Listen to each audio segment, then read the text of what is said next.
Ada juga anak-anak yang bisa menerima poligami orang tuanya secara dewasa, baik anak-anak dari istri pertama maupun istri berikutnya. Bila ini yang terjadi, mereka tidak menjadi salah satu sumber konflik keluarga. Sahabatku, kembali kepada pertanyaan awal, apakah poligami bisa membuat bahagia? Maka jawabnya ada beberapa kemungkinan.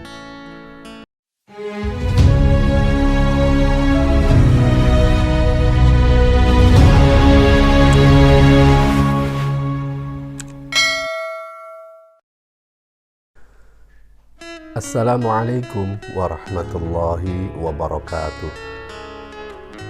Sahabatku, apa sih yang hendak dicari manusia dalam hidup ini? Bila boleh diringkas dalam kalimat pendek, jawaban dari pertanyaan tersebut agaknya tak akan jauh dari kalimat ini. Ingin meraih bahagia. Manusia berjuang sebegitu rupa dengan berbagai cara agar bahagia itu bisa diraih, bisa direngkuh.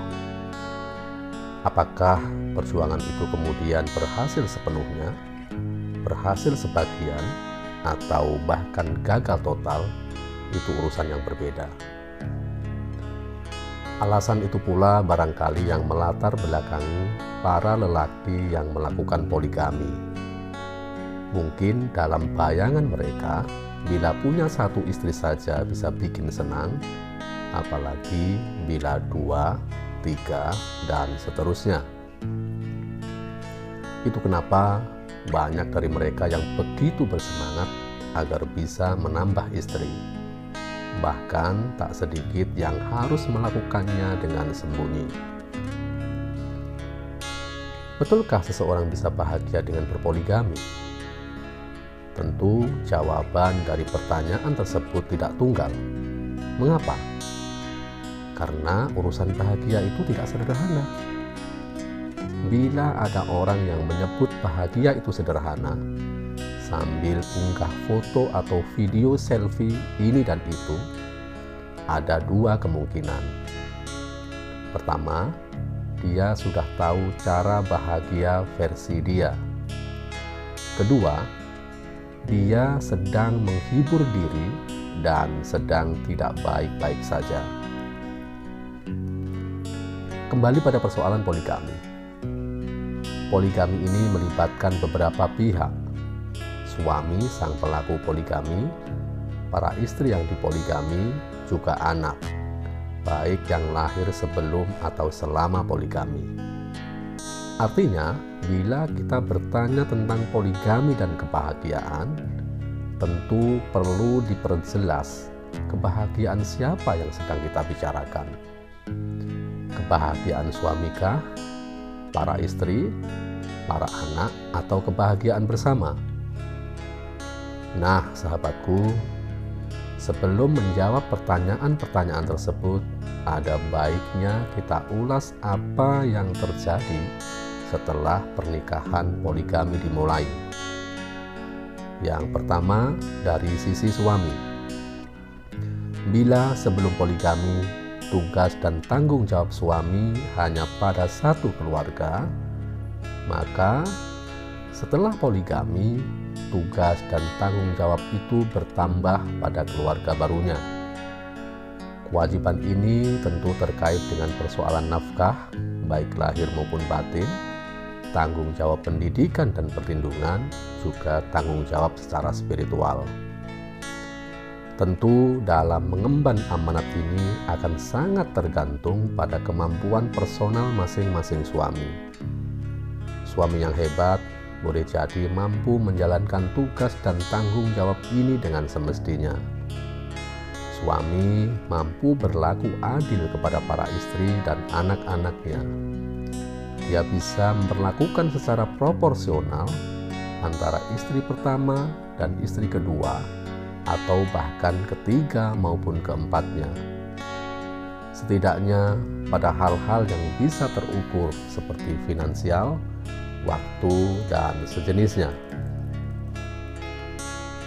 Tentu banyak pula suami yang tidak hebat dan tidak bisa berlaku adil dengan condong pada salah satu istri ataupun anak. Bila ini yang terjadi, maka siap-siap saja berbagai persoalan keluarga tinggal menunggu saatnya tiba. Yang kedua, dari sisi istri pertama. Bila sebelum poligami, boleh dibilang dia miliki penuh cinta suami dan dialah ratu tunggal di hati suami. Setelah poligami, dia harus berbagi suami dengan perempuan lain. Berbagi suami dan sekaligus berbagi banyak hal seperti waktu, tanggung jawab nafkah, cinta, kasih sayang, perhatian, dan semacamnya.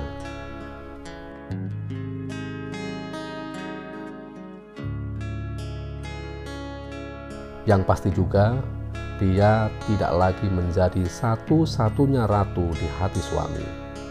Ada ratu lain yang juga bertahta di sana.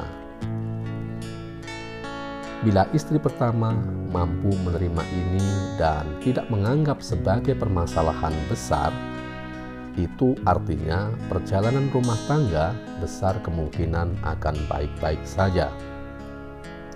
Apalagi bila menerima poligami dengan disertai rasa syukur karena punya mitra untuk berbagi dalam mengurus dan membahagiakan suami.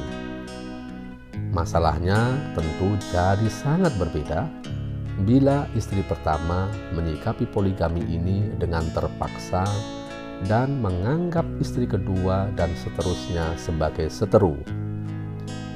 Tentu ruang rivalitas dan konflik itu akan sangat mudah tergelar. Terlebih lagi bila istri pertama merasa sebagai figur penting dalam kesuksesan suami, yang pernah menjalani suka duka begitu lama dalam menapaki tangga demi tangga kesuksesan, dan ironisnya setelah sampai di puncak, suami mencampakkan kesetiaan dan pengorbanannya dengan berbagi hati pada perempuan lain. Ketiga, dari sisi istri kedua. Sebagai orang baru yang masuk dalam keluarga yang tidak biasa, karena sudah ada perempuan lain yang mendahuluinya sebagai istri suaminya, tentu bukan persoalan mudah untuk bisa menjalaninya dengan wajar. Sejak awal, dia telah mendapat hak sebagai istri dalam kondisi yang tidak sempurna. Belum lagi persepsi sebagian masyarakat yang menganggap istri kedua dengan minor atau kurang bersahabat. Bila dalam prakteknya dia mampu tabah hati dan mampu membuktikan bahwa istri kedua tidak seburuk yang dipersangkakan orang, sekaligus belajar membangun interaksi yang sehat dengan istri pertama, boleh jadi rumah tangga bisa berjalan sebagaimana mestinya. Namun bila tidak, dia tetap minta dinomorsatukan, padahal semenjak awal dia sudah tahu bahwa posisinya nomor 2, atau bahkan mengajukan aneka tuntutan yang memberatkan suami untuk berlaku adil. Ini akan menjadi salah satu faktor pengundang konflik. Yang keempat, jangan lupakan juga dari sisi anak. Mereka ini termasuk yang paling merasakan dampak dari poligami orang tuanya, khususnya anak dari istri pertama. Sebagaimana ibunya yang mesti berbagi suami, anak-anak ini mesti berbagi ayah. Dalam banyak kasus, anak-anak ini mengalami ketidaksiapan secara psikis, sehingga berdampak pada kehidupan mereka. Misalnya menjadi minder, pemurung, atau bahkan melampiaskannya dengan tindakan-tindakan yang melanggar kepatutan. Mungkin ada juga anak-anak yang bisa menerima poligami orang tuanya secara dewasa, baik anak-anak dari istri pertama maupun istri berikutnya. Bila ini yang terjadi, mereka tidak menjadi salah satu sumber konflik keluarga. Sahabatku, kembali kepada pertanyaan awal, apakah poligami bisa membuat bahagia? Maka jawabnya ada beberapa kemungkinan. Bila suami, istri pertama, istri kedua, dan juga anak-anak mereka siap dengan poligami dan menganggap poligami bukan masalah besar, maka bisa saja poligami ini tidak menghalangi kebahagiaan mereka atau bahkan menyempurnakan kebahagiaan yang telah ada. Bila ada salah satu saja pihak yang merasa tidak nyaman atau bahkan tersiksa dengan poligami ini, mungkin istri pertama, mungkin istri kedua, mungkin anak-anak mereka, maka kebahagiaan bersama itu tak mampu lagi terjaga.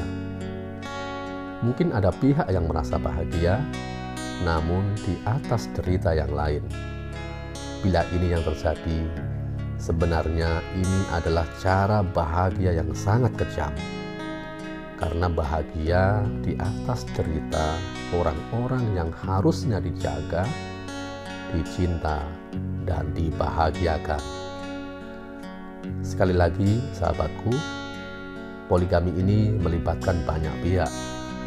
Maka kesiapan semua pihak ini yang akan menentukan bagaimana bentuk dan corak rumah tangga yang akan terlaksana. Tidak hanya kesiapan suami, namun juga para istri dan anak-anak mereka. Sahabatku, mari selalu jaga marwah keluarga. Wassalamualaikum warahmatullahi wabarakatuh.